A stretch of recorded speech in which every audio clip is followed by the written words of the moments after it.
Hello, and welcome to the World Extreme Medicine podcast. I'm your host for today, Dr. Ffyon Davies, expedition doctor and emergency medicine doctor.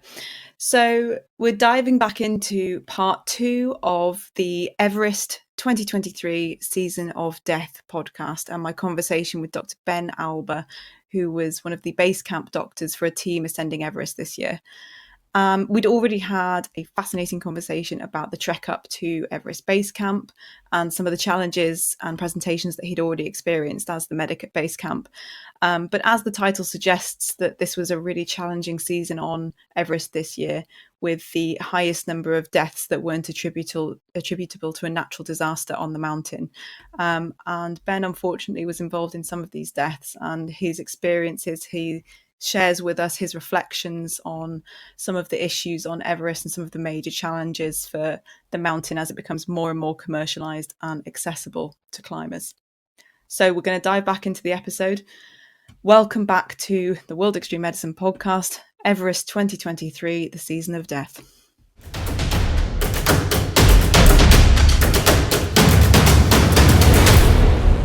It's called the Season of Death on Everest. So, and you kind of mentioned that you'd unfortunately been involved in some of the deaths on Everest. And what was some of your involvement in that?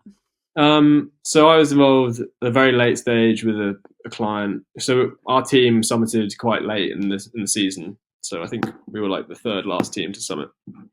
There was only one team, which was our sister team, the guys who were like next to us, who I'd helped out a little bit, who were going after us. And essentially I don't know what I was doing. I was just sat around, I think, reading my book, and their Serdar, who's like their base camp manager, who's Sherpa, ran over to me with a radio and was like, "You need to talk to the boss of his team." And I was like, "Oh, why?" And then he was like, "Just speak to him." So I spoke to him for about 5 minutes, and this chap had been really breathless for a couple of days. They'd been at Camp 4 for a few days, acclimatizing. He tried to summit Everest and had to go back to the tent. And then that day they tried to summit Lhotse, but he'd failed. And they were wondering what to do with him, basically. And it sounded very much like he had HAPE. And he'd had HAPE for a little while, possibly a couple of days. So I just got them to give him basically everything. Just inject Stex, give him nifedipine, put the oxygen as high as you can, just descend as fast as you can. So they did that, and then about, must have been half an hour later, he came running back. And he was like, "You need to speak to him again." So I spoke to him again. He said, "Oh, he's collapsed." And I was like, "All right, has he got a pulse?" And he said, "No." So I said, "Okay, we'll start CPR." So they started CPR while I got a story about what had been going on, like a better story. So there were 4 of them up there. 3 of them were doing the CPR and running the resus. I was speaking to the boss, and I ran to the guy's tent to find out his medical history and stuff, because the guys in the mountain didn't know. Find out what drugs he was on. Asked them to inject adrenaline if they had any, and then just said, like, basically ran through how futile it was. So they were at 7,400 meters, something like that, 7,600 meters. There was no helicopter coming because it was cloudy. It was about to get dark, so it was like 4:30 p.m. There were 4 of them there. They had no shelter. So I basically said, do CPR for 10 minutes, check his pulse at 5, check his pulse at 10, and then we'll talk about it at 10. So we went through the history again. I said, I think we should end the CPR because it's futile and you're going to put yourselves at risk. So please descend as fast as you can and safely as you can. And the next day, they went and picked up the body, and then he was flown home a couple of days later, having been cremated in the pool. So I think the outcome for everyone was good. I think the situation could possibly have been avoided, which is, I guess, what we're going to talk about a little bit more in a minute. Because I think a lot of the situations that the deaths have been caused by could probably have been avoided this year. Which is the most tragic part of it, really, isn't it? Is that it is, preventable and avoidable. Yeah, and as we know, altitude sickness is preventable and avoidable. So why people dying of it, I don't know. And it must have been a really tough call for you as a doctor to be thinking about stopping CPR. Actually, what was no? Well, I don't there's know. a lot of argument about whether we should start it in the first place in these situations, and I sort of was going to kind of try and ask you a little bit about that. Was that kind of more for his colleagues? For this, I actually pulled this up from so the Medical Provision for Wilderness Medicine guideline, which was in the back of my head when I was doing this thing. I couldn't remember how many minutes it was of CPR, but for me, 10 was enough, because essentially this guy had HAPE, and like there was nothing that was going to save him unless he got like a freeze mind infusion, CPAP, like the stuff that we had up there essentially. he needed tubing and going to an intensive care unit essentially. But the medical provision for wilderness medicine says these circumstances permit the termination of CPR on a patient with unwitnessed loss of consciousness and vital signs in the wilderness. No return of spontaneous circulation during 20 minutes. So I did 10, to be fair, 10 minutes short, but there we are. No special circumstance, see below, which is basically hypothermia, lightning strike, submersion, or drowning. Or when a professional medical support is available, either that no shock is advised by an automated defibrillator at any time, or that asystole is observed on an electrocardiogram. So obviously we didn't have a defibrillator, we didn't have an ECG, so that's ruled out. None of the situations that were fitting extenuating circumstances carrying on, and then essentially no spontaneous circulation during 20 minutes. So that was the one I basically based it on. And without a doubt, my main thoughts were about the 4 guys who were still alive, because it was already cold, it was already dark. There was no way they were getting a rescue. If they're going to do CPR on this guy, they were doing it all night, and they would likely probably die at the same time. So it was kind of a no-brainer, really. It didn't really take me long to decide that they should stop, but it was very upsetting. Yeah, definitely. Yeah. And trying to talk somebody through that through a radio, and it's their friend, and they're probably keen to help and everything. It's a tough situation, isn't it? And like you said, it's just so tragic that most of these situations were preventable if it's sort of altitude related. So with that, maybe what sort of elements broadly do you think could be done better or could be preventable with a bit of reflection? I don't think just that case. I think just all cases is that I'm not sure what. Well, I think the conundrum here is, I know a little bit about the story about this guy, and I've seen clients there, and they're very driven to succeed. They've paid however much money it is, like whether it's $25,000, $250,000, anywhere in between. It can be anywhere in between. They've paid that money, and they expect to get to the top. That's basically the expectation. They are expected to get to the top of that mountain, and some people don't listen to their bodies. Some people won't listen to people who are giving them advice. They are going to get to the top of that mountain, regardless of what happens. And I think that is one issue that I don't know how you address that. I really don't, because you can tell someone anything, and if they're going to say no, then that's it. They have a right to make a poor decision, as we know in medical healthcare, or they have a right to make a decision that we don't feel is what is the best decision. Everyone's entitled to their opinion. And then I think the second thing is about just education and learning about your body at altitude. And I think the other sad reality is that a lot of these people who go to Everest haven't been to altitude, so they don't know how their body's going to respond. And I think that's also a problem. And I think one way of addressing that is to, I don't say it's the right thing, but to kind of put in a stepwise, have you ascended to 6,000 meters before, 7,000 meters before, done a peak, now you come to Everest. And I think that's a perfectly reasonable and sensible way of approaching a mountain. Like I've been to 5,500, 5,700, now 5,900, never been above 6, but the next goal is to go to 6 something, and just test. And I've been fine at those altitudes, so just carry on going higher and see how you go. But to jump straight to 8,849 meters is, it's a big step Massive. up from 0 and meters. I guess the companies who are taking clients are obviously making money regardless of whether they get them to the summit or not, and the Nepalese government giving out the permits also is making money regardless of whether they get to the summit or not. So there's not really much incentive for either of those groups to put some sort of selection or kind of requirements for summiting Everest. But there will come a point when the bad publicity from deaths or maybe something else maybe outweighs the.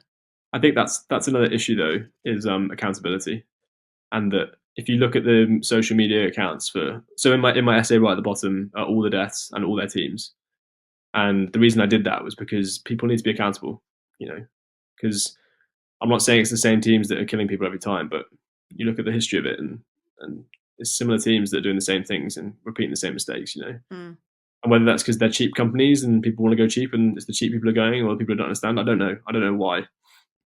And yes, people are making money out of it, but again, it's responsibility of the government, it's responsibility of the company to make sure that person is going to be safe and that they're going to climb safely and be able to get off the mountain safely. And who is accountable for that is anyone, it's themselves, but they need to be accountable for it. And that's the problem, is they're not. And there's nobody really policing things from the sounds of it, whether or not people are doing safe ascent profiles. Or I think you mentioned that maybe somebody had got to the summit within 8 days of leaving their home country, which is just Yeah. crazy. Yeah. That's So yeah, that was pretty crazy. I come back to the policing thing. I guess the only people who are policing it is the companies. So the company I work for, again, a highly reputable company, been working in the mountains for 30 years. mm, And albeit we sent them home, we sent them home at the right stage of the expedition, which is not at the end. It's before that stage. And I think that process is that you come on the trip. They've shown they've done things before, and hopefully this is going to be the next step for them. But you soon realize that it isn't, and you make the decision to say, okay, well, this isn't your day. Like, you paid your money, and yeah, you've tried, but ultimately we don't think it's safe for you. We don't think it's safe for the team. So it's goodbye. And they're hard decisions to make. I was involved in those conversations, and they're not nice conversations to have, but ultimately you have to believe in yourself that you've saved that person's life. And for the two people we did that to, I truly believe that we saved their lives and the lives of the rest of the team, because if they'd gone up, it would have been a big problem. yeah, and that's another massive factor, is that it's not just the climber, it's the support Yeah, around that. It's the Sherpa that climbs with them, it's the exactly. other members of the team who, if they're slowed down, you're at higher risk. There's all that as well, isn't there? So that's a really Yeah, good way to think of it, actually, though. If you're going to have a tough conversation, that you are saving their life by yeah. doing so. Yeah, And I I made think that that's quite clear to one of the people who we sent home. And I don't think they understand that, but I hope that in time they will. maybe one day. Yeah. Maybe. Yeah, and like you said, unless the companies kind of take it upon themselves to police these things, then there's probably not really anybody else that's going to do it. No. So aside from the obviously the kind of tragic events of the season, um, you talk a little bit in your essay about the use of medications and drugs in mountaineering, Yeah. to get people to the top, essentially. Um, so yeah, do you want to just maybe talk a little bit about your thoughts or opinions Yeah, on that? sure. So I guess the main drugs that we use in mountaineering are diamoxyzolomide, which I've taken. Fairly safe drug, helps you with acclimatization. Taken it on Kili, I've taken it at Everest. Yeah, I don't have any problems with it. Get mad Um, tingles. I get yeah, you get mad I got tingles really bad sometimes. tingles. Yeah. Fingers in your hands, feet, and sometimes your nose, and then go for a wee every 5 minutes. But other than that, it does its job. And I guess the other two, which are a bit more kind of hardcore, dexamethasone and oxygen. Oxygen being a drug, obviously. Now, I guess the dilemma here is that I don't. I've used the term doping, and essentially it is doping. We're achieving something that we couldn't achieve without drugs. I guess that's the definition of what doping is, isn't it? Or gaining an advantage by using drugs to do something. I think the reason why it's not really a problem in mountaineering is because mountaineering isn't competitive. So at no point does anyone win any money or win a competition or reach global fame unless you're Conrad Anker, Jimmy Chin, like Nims Die. Unless you're those people, you're not gaining anything by taking drugs. So the risk is all on you, really. I don't have a problem with using acetazolamide.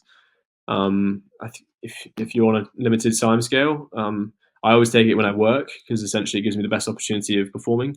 If I wasn't working, I probably wouldn't take it, and I'd probably want to see what I'm like without it. Dex is being used as an injectable for people who are some people who go with no oxygen. People are using Dex to reduce the risk of kind of HACE and HAPE and other kind of sequelae of altitude problems. And again, I don't have a problem with that. But again, you're putting a steroid into your body, and there's always a risk involved with that. And I guess oxygen, the third one, is an interesting one because people use oxygen from varying heights. So on Everest, on a summit attempt, people can use it from Camp 2. Some people left base camp on oxygen and just kind of increased their rate of flow as they increased their height. Some people take it from Camp 3. Some people don't use it at all, as we know. So all of these are just giving us just giving us an advantage, aren't they? So I think it isn't really an issue at the moment in terms of like, did you succeed with it? Did you succeed without it? I guess the only people it really matters for are the people who are doing it multiple times and what effect that has on their body. The people like Kenton Cool, like he's done it 17 times now. Like if he uses drugs and he's done it 17 times, like what's the impact of that? Was he like, is he so acclimatized now and he's done it so many times he can just do it without? I don't know. So I don't know. It's interesting, and again, I don't think there's a problem with it in terms of kind of gaining an advantage because what advantage are you really gaining? It's all on you getting to the top of Everest, and if you believe you've done it with drugs or not without drugs, then who cares, So yeah, I guess that's interesting. The guy who did it in 8 days is an interesting one because he looked positively dead at the top.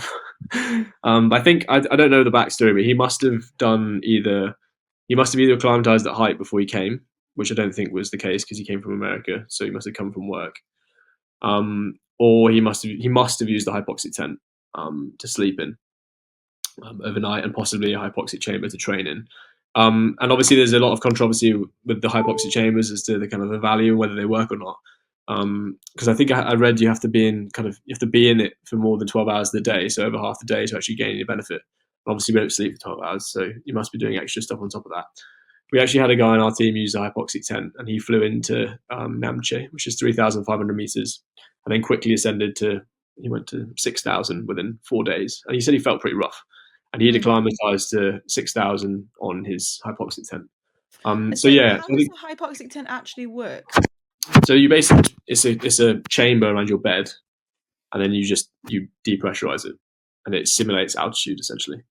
Yeah. And you just kind of pump out the air and just kind of. Yeah, I think it comes with a box that just like it regulates the air inside and just creates a pressure and then you can just slowly incrementally increase that. So I think you start at like 2.5, and then you go to 3, and then 3.5, and then 4, and then 4.2. So it's like the opposite of a gamma chamber sort of thing. Yeah, essentially.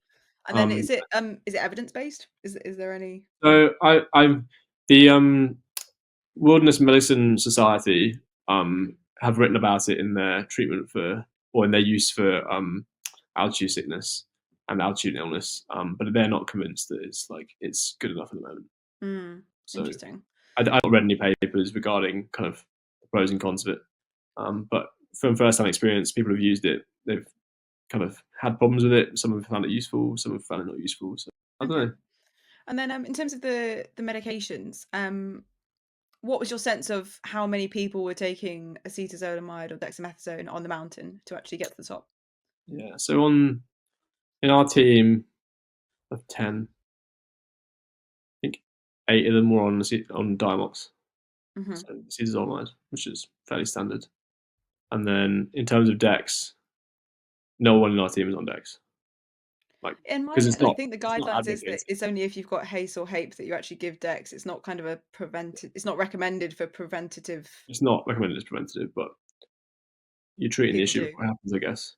Yeah. Where I heard that from is, so my boss, who's climbed Everest 5 times, has been in tents where there have been multiple vials of dexamethasone from people who've just used this tent, and empty syringes and needles, who are all on no oxygen. And I think it's known to be prevalent in the no oxygen climbing community as something to take in case, to both reduce the risk of a problem, basically. And sharp safety sounds like an issue if they're just kind of lying around on the tent and you're about to collapse into. I found a sharp in base camp just under a rock. So yeah, sharp safety isn't prevalent up there. Yeah, not well known.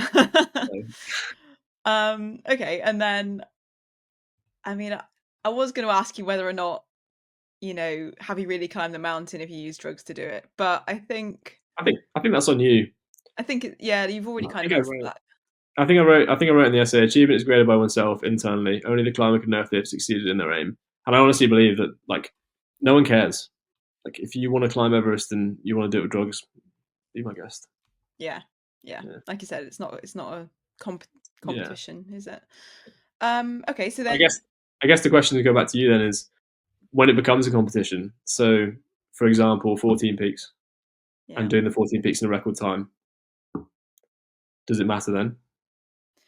Well, there was already this debate about was it Reinhold Messner who climbed Everest without oxygen, and then sort of I think he subsequently, I might be getting this wrong, but I think he subsequently said that anybody who hadn't done it without oxygen, hadn't really matched his record. So he would say that, wouldn't he? Given the fact he set the record, but yeah, no, I mean that's the privilege you get when you set the record without oxygen. Yeah. But it's an interesting point, isn't it? Because it's like, well, and what about oxygen starting height? Like, you started oxygen, you could just walk around the whole of the pool on oxygen. Does that matter?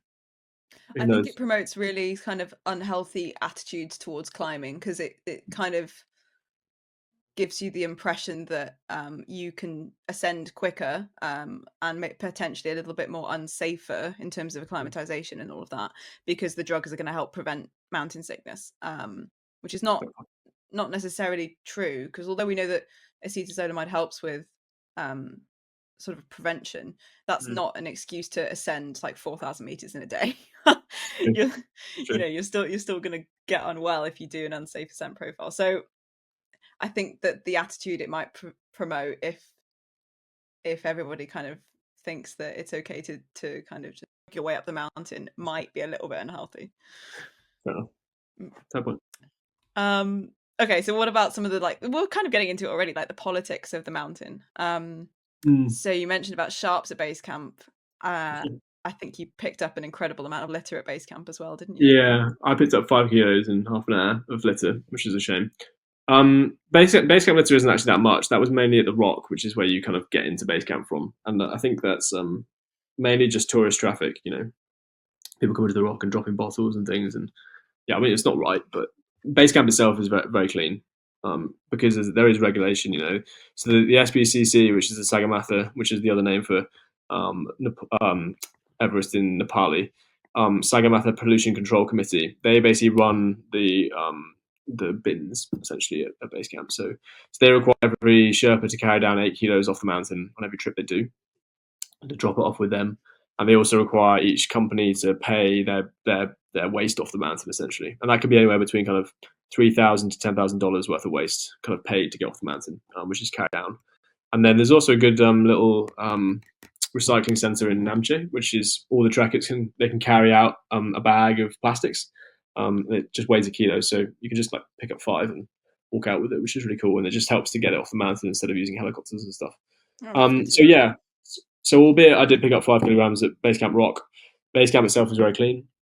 The issue is the historical waste that there's been. So a lot, obviously, in the past, it's not been regulated. So people have dumped tents, gas bottles, sleeping bags, waste, food, human waste into crevasses, and it's all kind of been iced over. But unfortunately, it's beginning to thaw, so it's actually coming out of the ice now. And then also at Camp 4, there's a huge amount of litter and waste. It's just years and years of waste that's just been left there, and it actually looks like a garbage heap, like a trash heap. It's pretty awful. And to think that that's 8,000 meters on a mountain is quite sad. It's such a shame, isn't it? It really Yeah. is. The other issue is to do with, so there is a team that goes there every year. The Nepali military go there to clean up every year. And whether they do that job effectively is for debate. Most of the time they end up climbing the mountain. And there is some rumor that actually some Sherpa are carrying their loads down for them, which is a shame. So I think the effectiveness of the litter control on the mountain itself could probably be better.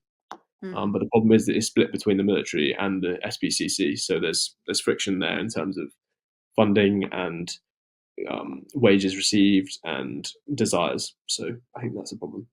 And no one organization that's accountable because it's split. Exactly. Yeah. And so what measures do you think could be taken to improve things?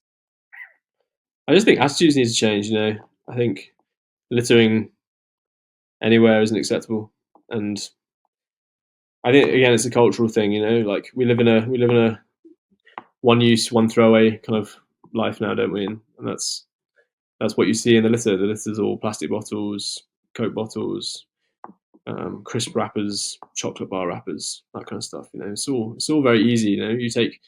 You carry 10 bars up, you carry 10 bits of plastic down. Like it's not hard. All the water. And you bothered to carry it up. You took the weight up there. It's actually, if you've eaten the chocolate bar, it's now lighter, so you can carry it down. For the small stuff, I think that's the way to go about it. Unfortunately, for the bigger stuff, it costs money to get stuff off mountains, and you have to pay Sherpa to carry stuff down. And unfortunately, some teams don't make that margin, or they don't charge enough to make that margin for that to be possible. So they cut a corner and they just chuck it on the floor. So unfortunate. It's one of the most beautiful places in the world and most incredible mountains, and it's getting ruined slowly by people not doing their bit. Yeah. I guess like as medics though, we've kind of got a role within our teams to promote a little bit of sustainability, good good camp hygiene as well, I guess, sharp safety, pick up the looking, well, maybe not their job, but the kind of awareness within a team that Yeah, that dropping litter is not acceptable, and yeah, it's, if you make that the case, then hopefully things will improve, bit by bit, team by team. yeah. But yeah, like you said, the overall sort of organizational governance of it all probably could be a little bit better as well. I think you're right. I think the governance is the key thing, and they're still working that out. I think Nepal have a great opportunity to do really well by this mountain, but they just need to work it out. And I think the internal politics that I'm not obviously savvy on need to be kind of fiddled out and worked out. And I think that's where they need to kind of focus on. And we sort of forget that Everest has only really been like a destination mountaineering mountain for sort of no, maybe 60 years, 70 years, something like 70 that. So years. it's fairly recent. It's still not surprising that they're still figuring stuff out. Yeah, and I think the other thing is that, and I guess where this whole all these issues really resort from is this isn't really mountaineering anymore. This is commercial mountaineering. You know, even in the 70s and 80s, it was still people who were peak climbers, like alpinists and kind of incredible climbers climbing Everest.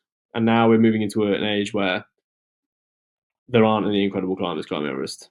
They're all you and me and people on down the street and your neighbours and things. And that's I think that's bringing problems to the area. Obviously, it's great for these people to be able to do that if you're fit enough and strong enough and you understand the risks and you have trained and practiced and you deserve to go.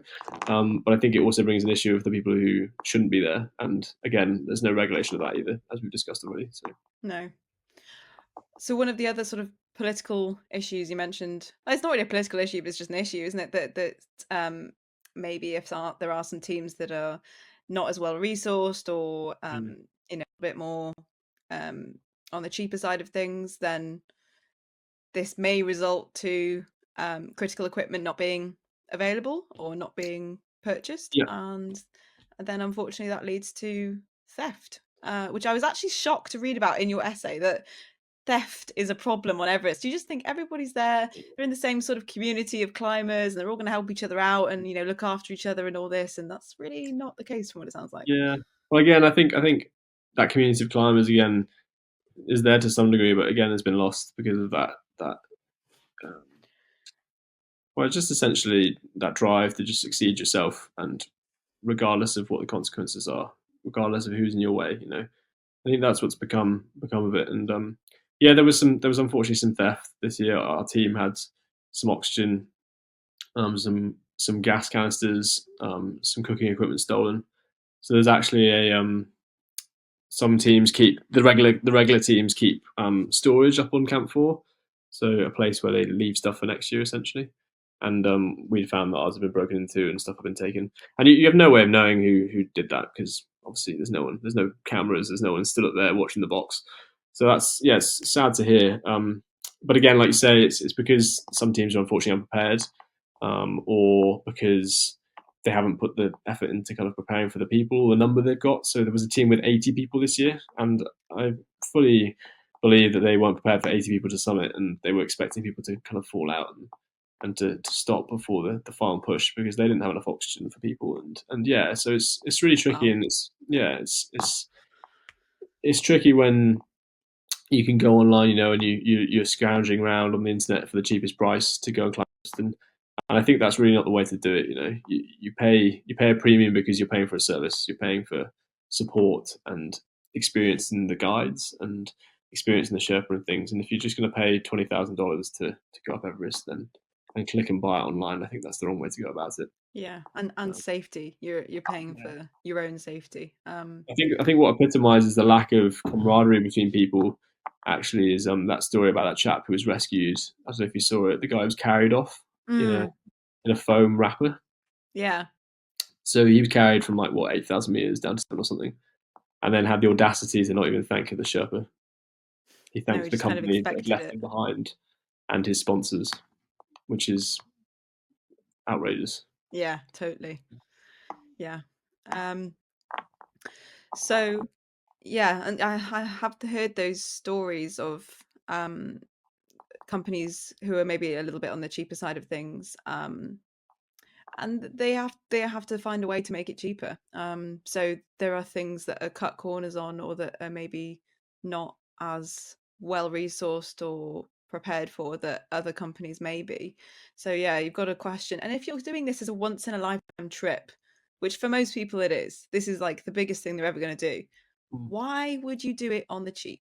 If you're doing it because this is going to be the pinnacle of your, mountaineering experience, then I think, adequately resource it. yeah, but I think it's a lack of insight again. Like I Mm. can speak like I speak because I've been there and I've lived there, and even I even had a discussion with a Guardian reporter who wrote an article about the deaths in Everest this year being accountable to climate change, which is just wrong. Like it's just plain wrong. Like three of the deaths were because of an ice collapse, which okay, arguably could be due to climate change, but they were just in the wrong place at the wrong time and they died. That's really really sad, but it's just happened. Happens some years. Two or three people died because of falls, and the rest were all because of altitudes. Now, none of those things I can think of are due to climate change. And I wrote to her to say this: you're using two buzzwords here, using Everest and using climate change. You're just putting them together, and essentially you're creating clickbait. And she said, well, a government official said that, and I said, well, I don't really care if a government official has said it because it's not true. So you have to look into the facts, and I'm very privileged to have lived there for 2 months and been able to dig deeper into these issues. But the other issue is that people are commenting from afar about this place that is in a valley in the middle of a country that's one of the poorest countries in the world, in the middle of nowhere, that's only accessible by helicopter. People aren't going there to go and find out about it. The only people who are experiencing it, people who are living there. I think that's a really big problem in the media, and is why these people are just signing on to trips because they read, oh, these guys have got oxygen and they'll look after me and things. And to research this kind of thing is quite intensive and takes a lot of time. But again, you can just book onto it online, like buying a dress. And a lot of it is driven by social media, which I think Yeah, 100%. you kind of touch on later on in your essay. But um, it's people commenting from afar, but maybe it's somebody who's posted a picture of, say, Nim's posted the picture of the big queues for the summit on Everest, Yeah, became a massive news article, became a massive story. Yeah, so you get a lot of opinions and a lot of sort of outside influence on via social media. yeah, that's very true. And yeah, and the limbs thing is interesting because that photo was, well, the reason why that photo was so popular was obviously because of the queue that was there. Um, but what wasn't addressed in that was the reason why that photo occurred. So um, the reason why there were so many people on that day going up that climb is because that year there were so few weather windows. So this year could have been very much the same, but thankfully we had like maybe 10 weather window days, so there was lots of time for people to go up, and that's not what it's like every year. But people now assume that is the queue on Everest. That's what it's like at the top. Yeah, our guys went up and there was no one there was barely anyone on the queue on the ledge. So yeah, biting into these kind of short segments and these pictures and people saying things is a very short. In a 2 month expedition, that's a 2 second clip, and that's very dangerous. And it makes people think everything is achievable. And even his slogan of like what anything possible stuff. Again, you've got to think about how many years these people have been mountaineering for, and how experienced these guys are who like treat Everest as the summit of their entire career. And then you've got these people who go on one mountaineering course and then try and climb Everest. There's a huge disparity between what the people used to climb Everest do and the people now.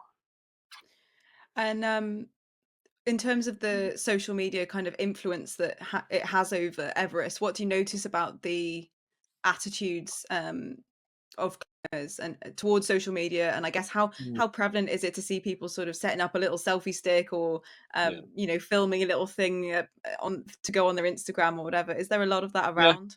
Yeah, I mean, it's rife. There's people who don't have Instagram. They're just taking photos for the family and stuff, and they're as common as the people who do it for Instagram and things. But I think Instagram is one of the bigger problems, and again, it's a snapshot of your time there. You're displaying often a false picture of what Everest is like, because Yeah, you're it's showing hard. them the best, like the Yeah, Everest highlights, is the best aspects of it, not yeah, like the tough exactly, things or the horrible exactly, things. You would exactly. Like That's Everest not is what like, people put on social media. yeah, technically Everest isn't a hard climb. You know, there's not, you don't have to do any, like, you're not on your hands and feet. You're not like climbing a brick wall. You're not like, You're not there's no pitching it or grappling anything, like involved. no. Yeah, it's a fixed line up a very steep route at times through very tricky terrain, and what it requires is resilience and power and a determination to get to the top. Um, but the problem is that it's been made to look like it's really easy, for one, which it's not. It's the highest mountain in the world, so it's not easy to do. You got to be fit, you got to be active, you got to be acclimatized, you got to be good at altitude, you got to know how to put crampons on, which some people don't. You got to know how to work with the rope, which some people don't. When they get there, so you got to know these things. Um, but again, that people get to the top and they have an awful day, and they're having, like, arguably some of them shouldn't get to the top, and they just put on their social media, "I got to the top." So that's not the full story, is it? That's the problem. And it's a problem for medics too, because if you get a load of clients turning up thinking this is going to be easy and that who don't know how to put their crampons on, you're taking on that risk essentially, aren't you, of trying to support them to get to the top, as the Yeah, medic. yeah. I think that side of it is very much held by the guides. And we are always in conversation with the guides about, like, what they're comfortable with and what's going on and how clients are doing and things. But there are some people fail because of the guiding issue. They're not strong enough to be there, regardless of their medical history. Like, they're not capable of having the right gear or doing the right things. And that is a different ball game. So in your essay, just linking onto that, you mentioned that you've seen people fall apart, and not only risk their own lives, but also the lives of the Sherpa around them. Could you expand a little bit on what you mean by that? Yeah, I think that comes back to what we were talking about earlier about the relentlessness that people go to get to the top, regardless of the consequences. Um, and I think, again, that entitlement, understanding of entitlement that these people have, of, I've paid this amount of money and I deserve to be at the top, is a problem. Because, again, when the discussion that we had with this person to try and get them to turn around, to try and stop, to make them realize, they were 3,000 meters above us on the radio, and they can very easily say no to whatever we suggest because we're not there. You can't physically pick someone up and turn them around. And again, you're at altitude. You're in a place where you've not been before. You're probably not thinking straight, and trying to give advice to these people um, is really hard. And this person in particular was very, very lucky that they're still alive, because if the weather had come in, if we hadn't suggested to the team that had already descended to go back up and help them, then the outcome could have been very different. But again, coming back to the social media aspect of that, is that people probably won't know that story, and all they'll hear is that they got to the top, but they don't hear about the 16 to 20 hours that they spent on that mountain, like, not doing that well. And again, that's the problem, and is why people die again, because they don't listen. As the medic, when you're having these conversations about strongly advise people to go down, or if they're going to act against your advice, is It's on there them. a sort of yeah is there a phrase you use, or is there a bit of paper you get them to sign? Obviously it's not Yeah, practical if they're already halfway up the mountain, but what do you or do you document to kind of yeah. cover yourself a I little mean, bit? I'm very bad at handwriting, but I do. I document. I document everything we do, and especially those decisions. I think you've got to be very. Again, maybe I'm a bit kind of clear in my thought process when I do these things, but I'm very clear in my limit of threshold of what I'm happy with and not happy with, and I wouldn't say that even comes from experience, because I mean, ED and expedition medicine, two very different things. But I think it's just an understanding of, like, humanity and humans. And I look at myself and I think, what would I be willing to accept in this situation? Like, I could probably be in the position they're in. What would I feel comfortable with? And as soon as I get to that threshold, for me, that's it. I just say, look, this is my advice. This is what I advise you do. Well within your right to not accept that advice, because you're a human, you're compos mentis, so you can make your own decision. But regardless of the consequences, regardless of the money, this is what I advise you to do. And if they say no, then that's fine. I'd have no problems with that because Yeah. ultimately they've made a decision. It's their decision to make. Yeah. And I might not even be right. That's the Well, other I think thing. that the problem is that if they say no, but you know that that's then endangering, like, the other three Sherpas that are supporting that person or something, it becomes a difficult issue, doesn't it? It's true. And this particular person we're talking about, we did have that. Not it wasn't just me that had the conversation. It was four of us all having the conversation with her and with them and what can you do? Yeah, that's all you You can can't do, do isn't it? anything. Yeah. Um, okay, so I mean, we've already touched a little bit on the deaths on Everest this year. So the worst year on record without natural disaster, with Mm. 17 deaths in total. Um, and you've already kind of broken it down in terms of some were from icefall, some were from just falls, and some were from altitude. Um, what do you think maybe needs to change about um, the attitude or the approach to Everest to Mm. maybe try and avoid this in future seasons? I think, like we've said, I think it's two things. I think it's awareness, and that awareness not only from the guides and the Sherpa, but also from the people themselves. I think when you're unwell, and it's about not pushing through that, and it's about appreciating it. Which again, there's a lot of things going on in your head here. You're on a 2 month expedition, you've paid all this money, and they're all understandable factors, but ultimately it's your health, and I think people need to be aware of that. But I think the main crux of this and is what needs to be developed in the future is the experience element, and I think there really should be a tiered system to getting to Everest. Like there's so much focus now on the seven summits. There's so much focus on 14 peaks. There's so much focus on mountaineering in general. People going out and about and in Scotland and things, and these people have no idea what they're doing. The mountains are dangerous places, not only at high altitude, at low altitude with avalanche risk. There's lots of dangers in the mountains, and people don't understand that. They think because they see it on TV, they see like Alex Honnold freestyling El Cap and stuff like, oh, I could do that on my local wall, like and you don't see the background to that of these guys have been climbing for 40 years. They started in their vans and they've been driving around Canada for 10 years, and you see Marc Andre Leclerc, like amazing climber. He died in a mountain. You spend enough time in a dangerous place, you die. Like and these guys who go having done one course to Everest, like the risk is high. It's not just you're not just ambling up like a little hill.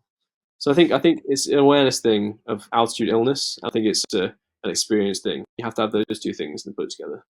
Hmm. I think that's it. It's as simple as that. I think you've summed that up beautifully. um, so we've talked a lot about maybe the kind of negative aspects of the season on Everest this year. What were maybe some of the good bits? What were the positive bits that you really enjoyed about the job? Yeah, I think my biggest positive was again just working with a Sherpa. Like the reason I went back to Nepal was just because I love it there. The people are great. The culture's great. I'm a real big fan of Buddhism. Like I think it's a great like religion and the spirituality of it, and being able to give something back to them. Like they do so much for us and me and the team, and just even the smallest thing like getting these guys with frostbite away and like treating them well and getting them on insurance and stuff. And that was just like that felt really good. I felt good about myself doing that, which we don't often get to say, and that was just really rewarding. And then I also got to meet some amazing people up there. Like my boss, Guy Cotter, like one of the most Mountaineering legend. things in the area. Like, and he was there in 1996 with the disaster on Everest. A guy called Joe French, who's just written a book and is a filmmaker who's written about his experience, kind of in the avalanche of 2015 and things, the earthquake. Various Sherpa who've been part of history. Ang Dorji, who was our Sherpa, 22-time summiter, like incredible man. Like he's like in his 50s, late 50s, and he's still going up Everest, and he's still probably got 10 years left in him. It's like amazing, amazing stuff. And the history of the area with the avalanches and the disasters that's been there, and the Tukla Hill, at the top of the Tukla Hill, there's this like cemetery and memorial place, and you can just go around and see Rob Fisher, Fisher's Memorial and things. And yeah, it's just the place is powerful. And getting out of your tent every morning and looking at those mountains was like you could never get bored of it. Like it was unreal. Like every morning, you're just at the foot of these like huge bits of rock. And it's cool. And yeah, just being there was incredible. Like I would never, I don't regret it for a moment. Like it was such a good time. Thankfully that year as well. So this year was the 70th year since Hillary and Tenzing climbed Everest. So there was a big celebration back in Kathmandu, and I got to see Jamling Norgay, which is Tenzing's son, and Peter Hillary both talk about their dads and the legacy they left behind and stuff. Wow. So that was really cool. We also heard from Sue Leedon, who's the daughter of John Hunt, who actually ran the expedition in 1953 when they summited. And there was also a lady there called Pasang Lamu Sherpa, who's a lady who's like the first. She's the first. What is she? She's the first mountain instructor in Nepal, and she's also summited K2. And I think she was the first woman to do that as well, which is like incredible. That like the local people now are getting involved, and the women are becoming guides and things, and that's like really humbling to see. So yeah, there's a lot of good stuff going on, and there's a lot of philanthropy there. The company I work for, like send money to the earthquake victims, so the people who've lost mothers, fathers, brothers and sisters. They put them through school and things, and there's hospitals that have been built there and climbing centres, and that's all really good. Like there's some good stuff going on. Yeah, and so it's a good place to end, I think, because it can be a little bit kind of serious, and there are some serious issues to talk about on Everest, but it's easy to forget that it is an incredible experience, and like you said, a powerful place to visit. 100%. Yeah. I am just going to finish by asking you to read out your conclusion, because I could not put it better than you've already written it. So would you mind reading out your conclusion from your essay for us? Yeah, sure. So the bottom of the essay. So a significant detraction for me of what Everest has become revolves around the relentless and shameless social media updates and posting, but also some fundamental issues with the way the mountain is treated. Be under no illusion, there is a certain degree of comfort to the majority of an Everest expedition, as well as a significant price tag. And this leads to a sense of entitlement by the clients and an underestimation of the sacrifice required to reach the summit of Everest. When I say sacrifice, I talk of the physical and mental sacrifice, an understanding of the hardship required, opposed to the mindless and selfish human sacrifice from people who have no insight into their own ill health or their own skills, and the time to abort and live for another day. Because that decision not only affects you, but also the team around you. There's no shame in being unsuccessful on Everest. The mountain will always be there, but if you lose your fingers or your toes or even your life, you won't be. Yeah. Great place to finish. And I just want to acknowledge as well that we've already mentioned at the bottom of your essay, you've included a list of all the people that have died on Everest this season, including the teams that they were with, just to acknowledge and to honour them. So thank you so much, Ben. Is there anything you want to add? Thanks, Ben. That's great. Thank you so much for having me. I really appreciate it. Oh, it's been great. And yeah, we hope to have you back on the podcast sometime soon. Thank you so much for your time. Thanks. And best of luck with your move to Cornwall. Thank you. Thanks for listening to the episode. Please feel free to rate, review, and subscribe on whichever platform you're listening to. Please also head over to the World Extreme Medicine website, where you can find more engaging content on extreme medicine webinars and indeed a collection of courses from our global network, including humanitarian, disaster relief, expedition, space, military, tactical, and performance medicine. Thanks again.